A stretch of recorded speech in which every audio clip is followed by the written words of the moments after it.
रात का सन्नाटा चारों ओर फैला हुआ था। राघव एक सुनसान जगह पर खड़ा था।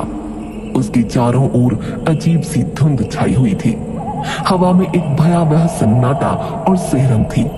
अचानक उसे कुछ आवाजें सुनाई देने लगी, जैसे कोई उसे नाम लेकर बुला रहा हो। राघव, राघव, राघव। राघव ने चारों ओर देखा पर कोई नजर नहीं आया। वो आगे बढ़ा तो देखा कि चारों ओर तांत्रिक विद्या के सामान बिखरे पड़े थे। वहां एक तांत्रिक बैठा था जिसकी आंखें बंद थीं। वो मंत्र बुदबुदा रहा था। अचानक एक काली शक्ति प्रकट हुई और उसने राघव का हाथ पकड़ लिया। राघव, अब समय आ गया है। कौन हो तुम? मुझे छोड़ो। राघव ने डर के मारे जोर से हाथ छुड़ाया और वहां से भागने की कोशिश करने लगा, पर उसके पैर मानो जम से गए थे। तभी उसके पिता मुकेश ने उसके कंधे पर हाथ रखा। वो झिझक गया। दूसरी तरफ से उसकी माँ किरण भी आ गई। राघव बेटा, क्या हुआ? डर मत, हम तेरे साथ हैं। हाँ बेटा, डरने की कोई बात नहीं है। ये काली शक्तियां तेरा कुछ नहीं बिगाड़ सकती। नहीं, ये काली शक्तियां तुम दोनों को मार डालेंगी। इससे पहले कि राघव कुछ समझ पाता, दोनों काली शक्तियां प्रकट हुईं और मुकेश और किरण को खींचकर अंधेरे में ले गईं। पापा, मम्मी, मम्मी। और उस चीख के साथ उसकी आंखें खुल गईं। वो अपने बिस्तर पर पसीने से तरबतर था। उसे एहसास हुआ कि ये सब एक बुरा सपना था। उसने तुरंत अपने माता पिता के कमरे की ओर दौड़ लगाई। उसकी दिल की धड़कन अब भी तेज थी और उसकी आंखों में डर साफ झलक रहा था। पापा, मुझे फिर से वही सपना आया। जब से मैं 18 साल का हुआ, मुझे अजीब अजीब सपने आ रहे हैं। हमेशा काली शक्तियां होती हैं जो आप दोनों को मारने की कोशिश करती हैं। ये तो बहुत अजीब है बेटा। हमें समझ में नहीं आ रहा कि ये सब क्यों हो रहा है। पापा, मुझे लगता है कि हमें किसी तांत्रिक को बुलाना चाहिए। हो सकता है वो इन सपनों का कारण और इसका समाधान निकाल सके। मुकेश और किरण ने एक दूसरे की ओर देखा और राघव की हालत देखते हुए तांत्रिक को बुलाने का फैसला किया। अगले दिन तांत्रिक उनके घर आया।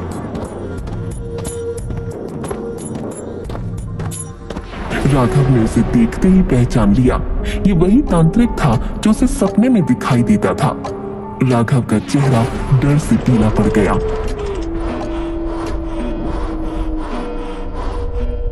माँ, पापा, ये तांत्रिक, ये वही तांत्रिक है जो मुझे सपने में दिखता है।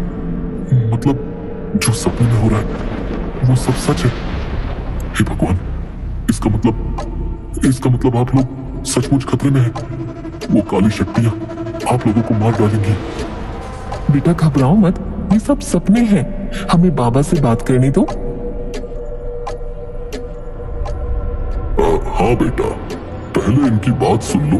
हो सकता है ये हमारी मदद कर सके। तांत्रिक ने हाथ उठाकर उन्हें रोक दिया। राघव जो कह रहा है वो सच है। ये सपने नहीं, भविष्य की घटनाएं हैं। मेरी दिव्य दृष्टि कहती है कि आप लोग जरूर इस बारे में कुछ जानते हैं।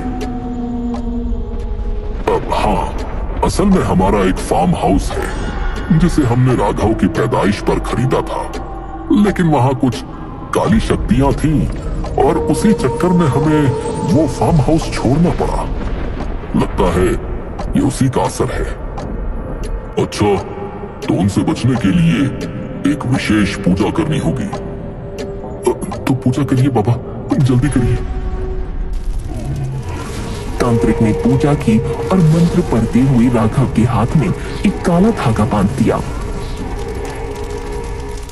तुम्हें बहुत सावधान रहना होगा। ये काली शक्तियां बहुत ताकतवर हैं और उन्हें हराना आसान नहीं होगा। उन्हें वहां जाकर ही खत्म किया जा सकता है, पर तुम बस ये धागा बांध कर रखो। तुम सुरक्षित रहोगे। राघव को लगा कि उसे उन काली शक्तियों को खत्म करने के लिए कुछ करना होगा, वरना वो उसके माता पिता के लिए खतरा बन सकती हैं। उसने अपने माता पिता से छुपकर उस फार्म हाउस पर जाने की योजना बनाई। उसने अपने दोस्त सनी को भी साथ ले लिया।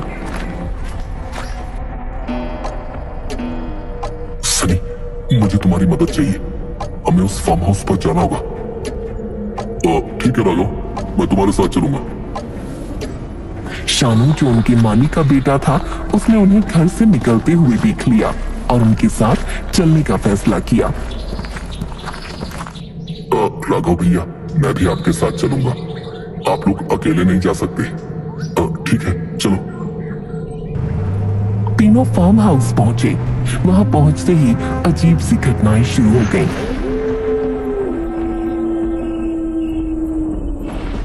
जैसे ही वो अंदर गए, उन्हें दीवारों पर अजीबोगरीब चित्र और तंत्र मंत्र के निशान दिखाई दिए।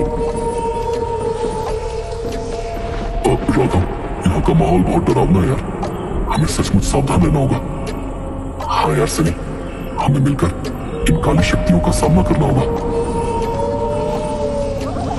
अचानक एक जोरदार आवाज हुई और चारों ओर धुंध छा गई। शानू चिल्लाया, ये क्या था? मुझे बहुत डर लग रहा है। हिम्मत रखो शाम, हमें डरना नहीं है। हम यहाँ इन काली शक्तियों को खत्म करने आए हैं। मुझे बचाओ, मुझे। अचानक उन्हें एक आवाज सुनाई दी जो राघव का नाम पुकार रही थी। तीनों ने उस आवाज का पीछा किया और एक कुएं के पास पहुंचे जो ढका हुआ था। उन्होंने कुएं को खोला और देखा कि अंदर एक औरत मदद के लिए पुकार रही थी। मुझे बचाओ, मुझे यहाँ से बाहर निकालो, बाहर निकालो, बाहर निकालो। राघव, ये पक्का वही काली शक्ति होगी। हाँ सनी, कुएं को वापस ढक दो। हमें इसको मारने का तरीका सोचना होगा।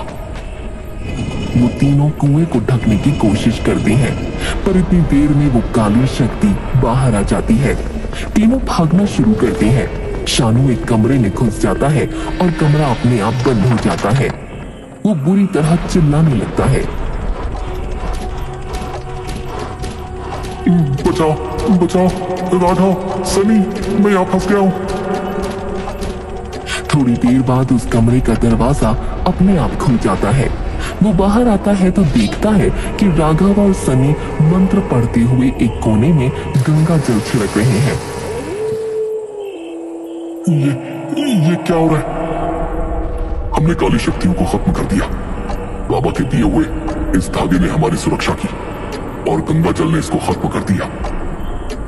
अरे वाह, ये तो बहुत अच्छी बात है। तो चलो फिर वापस चलते हैं। हाँ चलो। राघव कार स्टार्ट करने की कोशिश करता है, पर कार स्टार्ट नहीं होती। तब शानू राघव के पापा को फोन लगाता है और उन्हें फार्म हाउस पर बुलाता है। मुकेश और किरण एक बिल्डर को साथ लेकर फार्म हाउस के लिए निकलते हैं, क्योंकि वो उस फार्म हाउस को बेचना चाहते थे। अब आखिरकार हम फार्म हाउस बेच देंगे। हाँ मुकेश, 20 साल से उनकी वजह से ये जमीन बिक नहीं पा रही थी। आप चिंता मत करें, मैं सब संभाल लूंगा।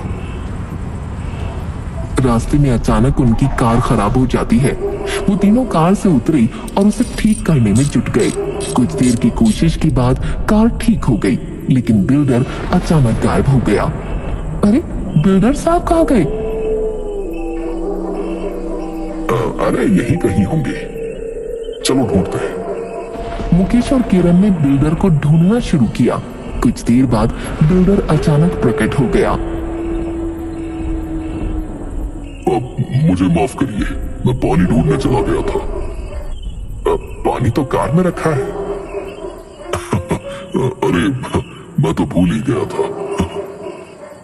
फिर वो तीनों वापस कार में बैठे और चल दिए, लेकिन बिल्डर की लाश तो वहीं झाड़ियों में पड़ी हुई थी। ये इनके साथ जो था वो कोई और ही था, जिसकी उन्हें भनक तक नहीं थी। वो तीनों आखिरकार फार्म हाउस पहुंचे। मुकेश और किरण काफी खुश थे कि अब वो फार्म हाउस को बेचकर सारी परेशानियों से मुक्त हो जाएंगे। अब तुम तीनों ठीक हो ना? ऐसे बिना बताए यहाँ आने की क्या जरूरत थी? अरे आप लोग चिंता ना करो, बाबा ने मुझे इन काली शक्तियों को खत्म करने का तरीका बताया था। अच्छा, चलो अच्छा किया।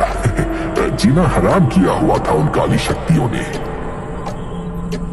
मुकेश के ये कहते ही अचानक अजीब सी घटनाएं शुरू हो गईं। हवा में ठंडक और अजीब सी आवाजें गूंजने लगी, दीवारों पर साए दिखने लगे और फर्नीचर अपने आप हिलने लगा। मुकेश, ये क्या हो रहा है? काली शक्तियां तो खत्म हो गई थी। मुझे भी समझ नहीं आ रहा, ये सब फिर से कैसे हो सकता है। अचानक बिल्डर का रूप बदलने लगा। उसकी आंखें लाल हो गईं और चेहरा काला पड़ गया। वो एक भयानक काली शक्ति में बदल गया। मुकेश और किरण डर से कांपने लगे। तुम लोग समझ नहीं पाए, मैं अभी भी यही हूं। प्रेमनाथ, तुम? हाँ, और निर्मला भी यही है, तुम्हारे इंतजार में। आज तुम दोनों का अंत होगा। मुकेश, किरण और बाकी सभी डर के मारे बाहर की तरफ भागने लगे, पर उन काली शक्तियों ने उन्हें एक जगह पर रोक दिया। मुकेश, अब हम क्या करें? हम यहाँ से कैसे निकलेंगे? शांत रहो, मुझे सोचने दो। तुम लोग यहां से नहीं जा सकते। तुम सब अब मेरे कब्जे में हो। काली शक्ति के भयावह रूप से सदमे में मुकेश और किरण को एक और झटका तब लगा जब राघव ने गुस्से में चीखते हुए कहा, तुम दोनों कहीं नहीं जा सकते। अरे राघव, ये तो क्या बोल रहा है? मुझे सारी सच्चाई पता चल गई है।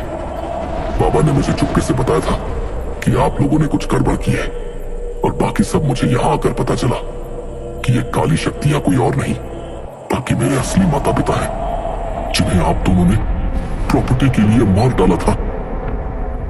आप लोग मेरे असली माता पिता नहीं बल्कि चाचा चाची हो, या यूं कहो कि चाचा चाची के नाम पर कलंक हो।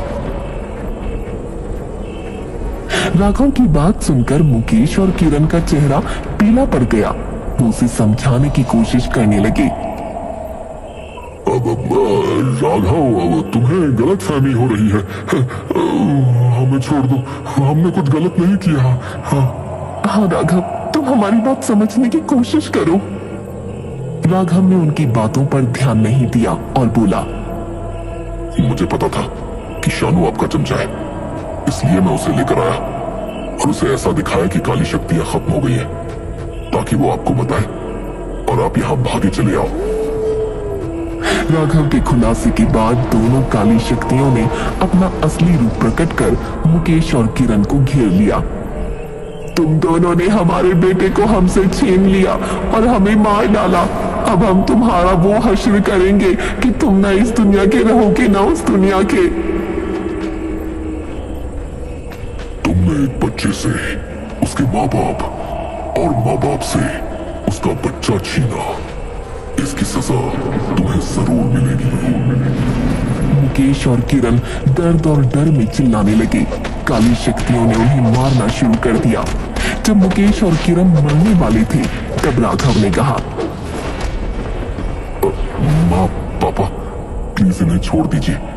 मैं जानता हूं इन्होंने गलत किया, पर इन्होंने मुझे पाल पोस कर बड़ा भी किया है। मुझे इनकी परवरिश का कर्ज चुकाना है। राघव की विनती सुनकर काली शक्तियां थोड़ी देर के लिए रुक गईं। ठीक है राघव, तुम्हारे लिए हम इन्हें नहीं मारेंगे, लेकिन इन्हें सजा जरूर मिलेगी। दोनों काली शक्तियां मुकेश की टांगे और किरण के हाथ तोड़ देती हैं, जिससे वो अपाहिज हो जाते हैं। मुकेश और किरण दर्द में कराहते हुए जमीन पर गिर पड़ते हैं। माँ, पापा, मुझे माफ कर दो। राघव के मुंह से माँ पापा सुनकर निर्मला और प्रेमनाथ की आत्माओं को मुक्ति मिल गई और वो दोनों वहां से चले गए। माँ, पापा, आपकी आत्मा को शांति मिले। शांत हो जाओ राघव, शांत हो जाओ। फार्म हाउस का माहौल शांत हो गया और राघव ने अपने असली माता पिता को सच्चाई के साथ विदा किया। मुकेश और किरण को अब अपनी सजा का सामना करना था।